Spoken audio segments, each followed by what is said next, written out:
The giant alien ship came down from the sky like a silver mountain. It was bigger than anything humans had ever seen. Ambassador Tejo stood on top of the United Nations building watching the ship land. His heart was beating fast. After months of talking through radio signals, humanity was finally going to meet their first alien visitors. The ship touched down in Central Park. The ground shook and trees bent from the wind, created by the massive craft. Thousands of people gathered behind safety barriers to watch history being made. News cameras from every country pointed at the ship as a door opened with a soft hissing sound. The beings that walked out were tall and beautiful. Their skin looked like polished silver, and their eyes were deep blue like the ocean. They moved with grace and seemed very old and wise. The leader stepped forward. She was wearing clothes that seemed to be made of light itself. Captain Velmora activated her translation device.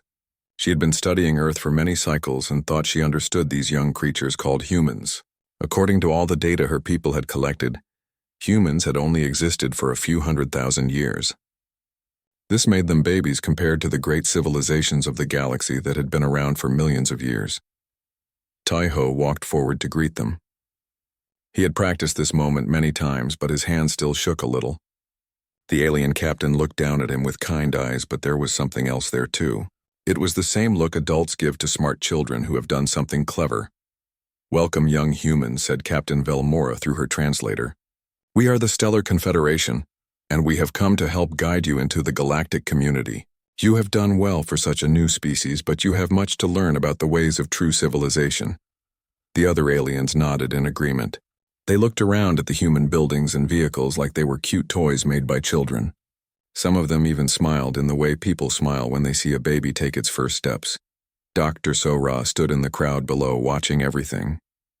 She was Earth's best archaeologist, and something about the aliens' words bothered her. She had spent her whole life digging up humanity's past, and the deeper she went, the more strange things she found. There were artifacts that were too old, genetic evidence that did not make sense, cave paintings that showed things no primitive human should have known about. Captain Velmora continued her speech. "We have been watching your world for a few thousand years. We saw you emerge from tribal societies and build your first cities. It happened so quickly for such a young species. Most civilizations take much longer to develop space travel and radio signals." The alien delegation seemed very nice, but they were completely sure that humans were new and inexperienced. They offered to share technology that would help humans grow as a species. They talked about schools they could build and lessons they could teach. But Sora remembered the metal pieces she had found in the deepest dig sites. These fragments were millions of years older than any known human civilization. She thought about the impossible accuracy of ancient pyramids and stone circles. She remembered symbols carved in caves on different continents that were exactly the same, even though the continents were separated by vast oceans. The formal ceremony went on for hours. The aliens gave speeches about friendship and cooperation. They presented gifts of simple technology and promised to return soon with teachers and guides. The human leaders thanked them and promised to be good students. As the alien ship finally lifted off the ground and disappeared into the stars, Tejo felt a mix of excitement and unease. Humanity was no longer alone in the universe, but something about the aliens' certainty troubled him. They seemed so sure they knew everything about human history. Dr. Sora approached him as the crowds began to leave. "Ambassador," she said quietly, "I think we need to dig deeper into our past before these aliens return. I have a feeling they might be wrong about how young we really are." Tejo looked at her with interest. "What do you mean, Doctor?" "I mean there are things buried in the earth that don't fit the story everyone believes about human history. Things that are much, much older than they should be. If I'm right about what I've been finding, then these aliens might be in for a big surprise." That night, as the world celebrated first contact, Dr. Sora sat in her laboratory looking at photographs of artifacts that had puzzled her for years. Pieces of technology found in rock layers that were millions of years old. Symbols and writings that appeared in dig sites all over the world. Genetic markers in human DNA that suggested the species was far older than anyone believed. She picked up her phone and started making calls. If she was right about what she suspected, then humanity needed to learn the truth about its past before the aliens came back to teach them about their future. The metal fragments seemed to pulse with their own inner light as she worked late into the night, planning the most important archaeological dig in human history. 3 months had passed since the aliens' first visit. Captain Velmora had kept her promise and returned with a team of scientists. They brought advanced scanning equipment as gifts to help their young human friends learn more about their brief history. The aliens had no idea they were about to help uncover the biggest shock in galactic history. Dr. Sora led an international team to a newly discovered site high in the mountains of Tibet. The location had been found using the alien scanning technology. Deep beneath the rocks and ice, the scanners had detected something huge and artificial. The readings showed structures that went down much deeper than any human settlement should exist. Korean engineer Ji-woo operated the alien drilling equipment with growing excitement. Every day they dug, they found older and older artifacts. But these were not primitive stone tools and pottery. They were finding sophisticated machinery made from metals that did not exist on the periodic table. There were crystalline storage devices that glowed with inner light and walls covered in writings that seemed to move and shift when no one was looking directly at them. The alien. Scientists watched with polite interest at first. They expected to find evidence of early human development, simple tools and basic shelters that would help prove how recently humanity had developed intelligence. Instead, they found themselves looking at technology they could not identify or understand. As the drilling went deeper, the team discovered corridors and chambers that stretched far underground. The architecture was unlike anything in any museum or history book. The walls were smooth and curved in impossible ways. The ceilings were supported by pillars that seemed to be made of solid light frozen in place. When they finally reached what appeared to be the main chamber, the entire team stood in complete silence. Before them stretched a vast underground library. The walls were lined with millions of crystal tablets arranged in perfect rows. In the center of the room sat a massive device covered in symbols and lights that pulsed with a steady rhythm like a heartbeat. Dr. Sora approached the central device carefully. It was clearly some kind of control panel or computer, but it was designed in a way that seemed both alien and strangely familiar. She reached out and placed her palm on what looked like a hand scanner. The moment her skin touched the surface, the entire complex exploded into activity. Lights blazed along every corridor and chamber. The crystal tablets began to glow brighter and emit a low humming sound that seemed to vibrate through everyone's bones. Most amazing of all, the central device projected a massive three-dimensional star map that filled the entire chamber. Ambassador Tae-ho, who had come to observe the dig, stared at the display in amazement. The star map showed the galaxy as it had existed millions of years ago. But this was not just a simple map. It showed trade routes connecting thousands of worlds. It displayed territorial boundaries and what appeared to be the locations of vast interstellar civilizations. At the center of it all, highlighted in brilliant gold, was Earth, but the planet was not shown as a primitive backwater world on the edge of galactic civilization. Instead, it appeared to be the capital and hub of a massive empire that controlled half the known galaxy. The alien scientists stood frozen in shock. Captain Velmora stepped closer to the holographic display with her mouth open in disbelief. According to her people's records, this galaxy had been wild and empty millions of years ago. There should not have been any advanced civilizations at that time, especially not one centered on the world she had just been calling young and primitive.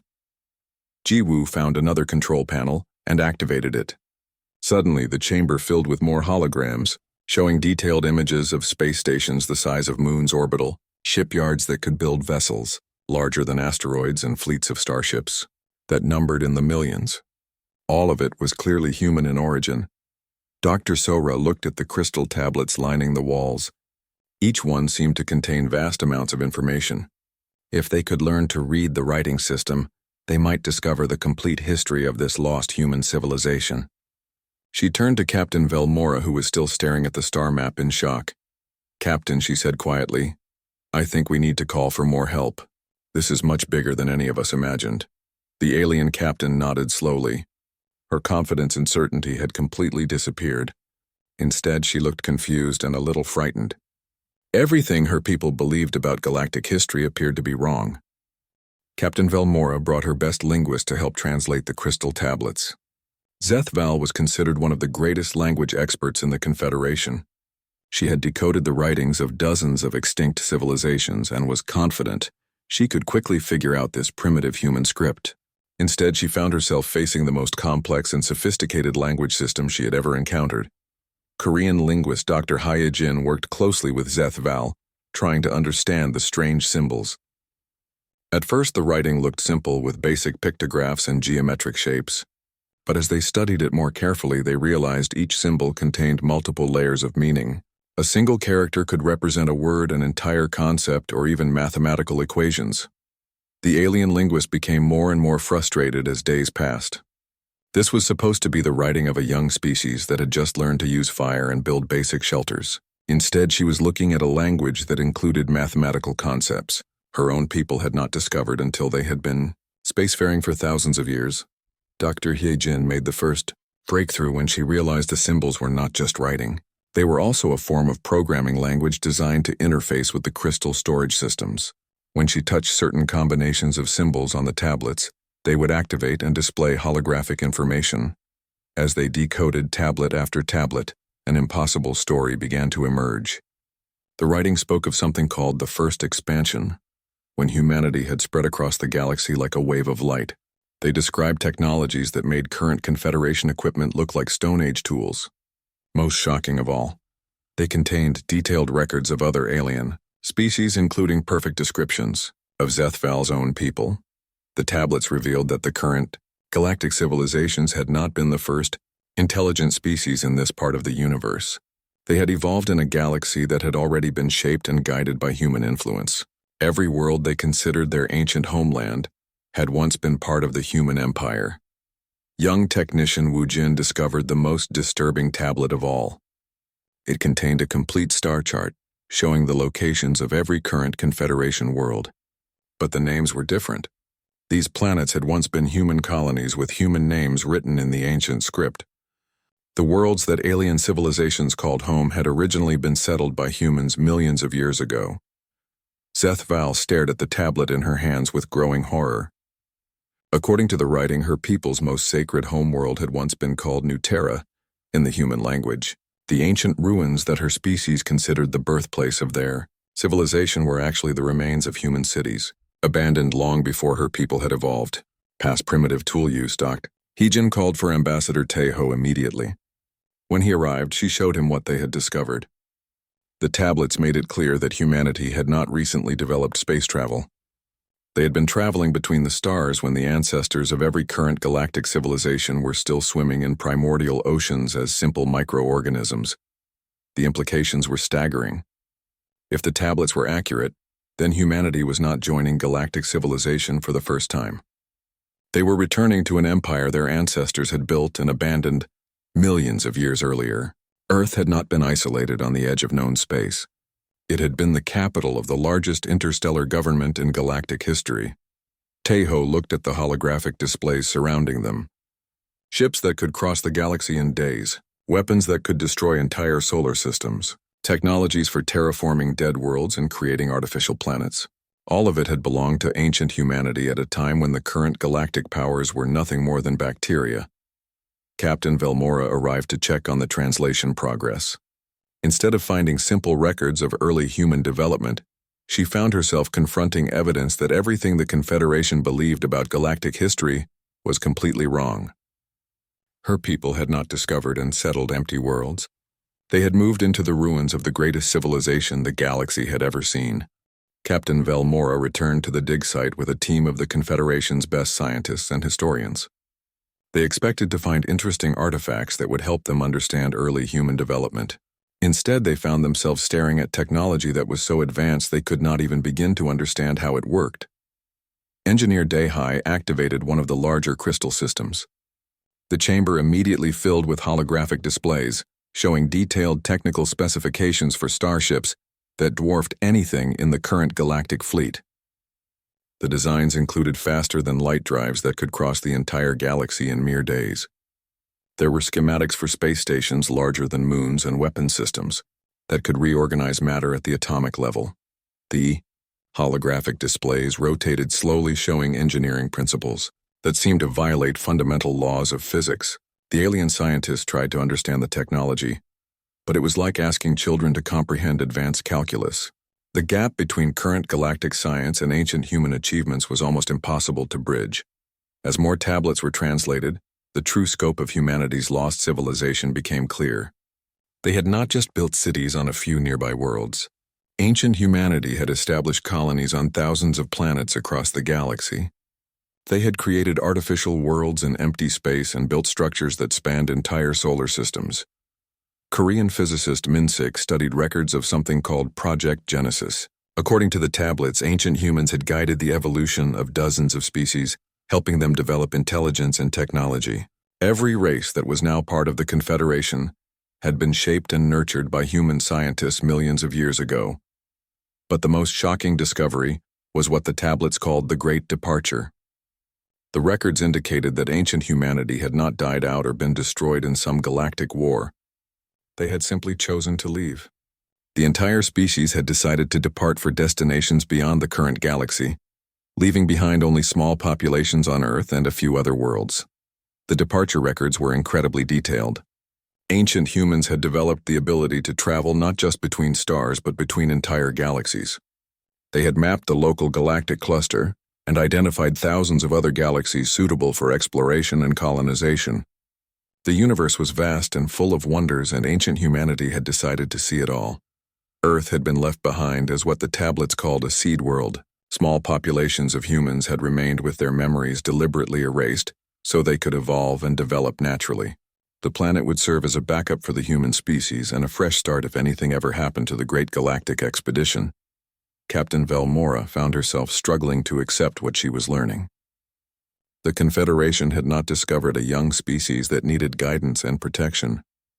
They had found the descendants of their civilization's former masters. Every world her people called home had once belonged to an empire, so vast and powerful that it had voluntarily abandoned an entire galaxy to explore even greater frontiers. The crystal systems contained star charts showing the paths taken by the departed humans. They had traveled to the Andromeda Galaxy, to the Magellanic Clouds, and to galaxies so distant that their light had not yet reached Earth, despite traveling for millions of years. Ancient humanity had become explorers of infinite space. Dr. Sora stood among the glowing holographic displays, trying to comprehend what they had discovered. Humanity was not young and inexperienced. They were the inheritors of a legacy that stretched across millions of years and countless worlds.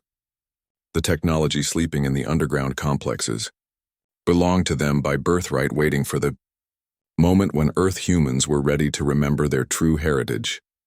The alien delegation faced an uncomfortable truth that would reshape everything they thought. They knew about galactic history. The species they had come to guide and teach was actually far more advanced than their own.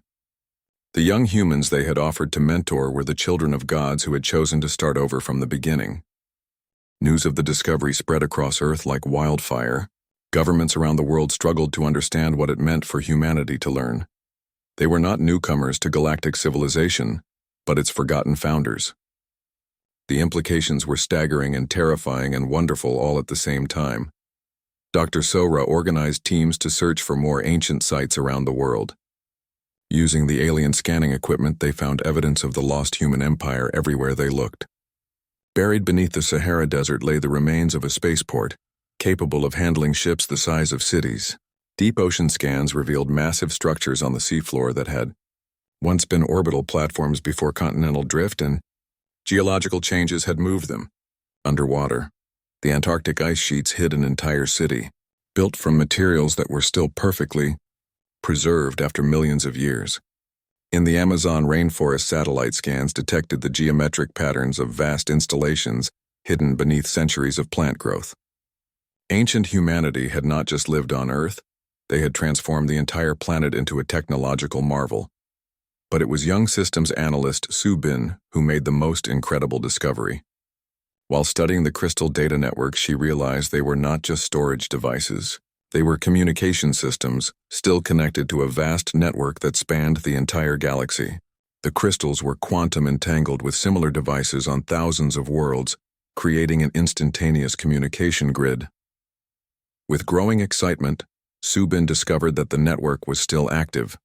Signals were still moving through the crystal web, carrying messages and data across impossible distances. Some of the signals were automatic maintenance routines left behind by the ancient human empire. But others were different. They were new messages being sent from locations far beyond the current galaxy. The first message they successfully decoded was simple but earth-shaking. It came from a galaxy so distant that its light had not yet reached Earth's most powerful telescopes. The message was in ancient human script and contained a single phrase that made Subin's hands tremble as she translated it. "The children are ready to remember." Ambassador Tejo stood before an emergency session of the United Nations, trying to find words to explain what humanity had learned about itself. They were not young. They were not primitive. They were not inexperienced newcomers to galactic civilization. They were the rightful heirs to an empire that had once ruled half the known galaxy. The technology sleeping in the ancient complexes belonged to humanity by birthright. Faster than light travel that could cross galactic distances in days, medical systems that could extend human life indefinitely, terraforming equipment that could turn dead worlds into garden paradises, weapons that could destroy or create on the scale of solar systems. Captain Velmora addressed the Confederation Council with similar difficulty. Every assumption about galactic history would have to be completely revised. The young humans they had come to guide were actually the descendants of the civilizations that had built everything the current galactic powers called their own. The planets that alien species considered their ancient homeworlds had originally been human colonies. The trade routes they used had been established by human explorers. Even their own evolution had been guided and influenced by ancient human scientists who had wanted to nurture new forms of intelligent life. As the crystal networks around the world fully activated, they began responding to human presence in ways that amazed and terrified everyone who witnessed it. The systems seemed to recognize human DNA and started downloading information directly into the minds of people who approached them willingly. Korean aerospace engineer Tae-young found himself suddenly understanding propulsion systems that could fold space and time. Biologist Seo-jin discovered medical knowledge that could adapt human physiology for life on any world in any environment. Most remarkably, the systems began teaching selected humans how to construct new vessels capable of following their ancestors to distant galaxies. The awakening was not forced on anyone. The crystal systems waited for people to choose to interface with them. Those who did reported that the downloads felt natural, like remembering something they had always known but forgotten. The ancient human empire had programmed its technology to remain dormant until their descendants were ready to reclaim their inheritance. As weeks passed, more of the ancient network came online around the world. Each new site that was discovered added to humanity's growing understanding of what they had once been and what they could become again. The technology was not just advanced, it was responsive and alive in ways that seemed almost magical. The crystal systems began selecting specific individuals for different types of knowledge transfer. They chose people based on genetic markers that indicated descendants of particular ancient human bloodlines. Some humans received technical knowledge about engineering and science. Others gained understanding of biology and medicine. A few were given access to the most carefully guarded secrets of all. Dr. Sora found herself chosen to receive historical records that painted a complete picture of ancient humanity's rise and voluntary departure. The empire had not been built through conquest or domination. Instead, ancient humans had been explorers and builders who helped other species develop and thrive while pursuing their own quest to understand the universe. The Great Departure had not been an escape or evacuation. It had been a natural progression. After millions of years of building and teaching, ancient humanity had felt called to explore the infinite cosmos beyond their home galaxy. They had left behind a thriving community of younger species to care for their former territory, while they pursued even greater adventures. Aerospace engineer Tae-young, working with knowledge downloaded from the crystals, successfully built the first new human starship in millions of years. The vessel used principles that the Confederation had never imagined were possible. It could travel between galaxies as easily as current ships moved between nearby stars. The Confederation faced a choice that would define the future of galactic civilization. They could resist the awakening of humanity's true potential and try to maintain their position as the dominant powers. Or they could accept their role as the inheritors and caretakers of a galaxy that had always been fundamentally human in its origins. Captain Velmora, despite her initial shock and confusion, became one of the strongest advocates for cooperation between the Confederation and awakened humanity. She argued that the current galactic civilizations had been shaped by human influence from their very beginning. Working together, they could achieve things that neither could accomplish alone. The first new message from the ancient human expedition arrived through the quantum crystal network. It was much longer and more detailed than the previous communications. The message explained that the departed humans had been watching Earth through the crystal network for millions of years, waiting for the right moment to make contact. They had seen the rise and fall of countless civilizations on their former worlds. They had watched the Confederation species grow and develop into the inheritors of the galaxy the ancient humans had left behind. Most importantly, they had monitored Earth, waiting for the moment when their descendants would be ready to learn the truth about their heritage. Korean diplomat Jae-ho was chosen to deliver humanity's response to both the waiting aliens and the distant human explorers. The message was carefully crafted to address both groups with respect and hope for the future. Earth would serve as a bridge between the old galaxy and the infinite cosmos beyond. Some humans would choose to remain on Earth and the nearby systems to help guide the current galactic civilizations toward new heights of development and cooperation. The knowledge contained in the crystal systems could help every species in the Confederation achieve levels of technology and understanding they had never dreamed possible. Others would choose to depart and rejoin the great journey that had begun millions of years earlier. They would travel to distant galaxies, carrying with them everything that humanity had learned during their long isolation and redevelopment. The ancient expedition had gained immeasurable knowledge and experience, but they had missed the unique perspective that came from starting over from primitive beginnings. The galaxy would never be the same again. The young species that the aliens had thought they discovered was actually their oldest ancestor, finally ready to resume a journey that had begun when the universe itself was still forming. New stars at an incredible rate. Dr. Sora stood in the main chamber of the Tibetan complex, now fully activated and connected to a network that spanned multiple galaxies. Through the crystal displays, she could see images of the galactic edge where massive human ships waited in patient orbit around alien stars. The great journey was about to continue, and this time humanity would not be traveling alone.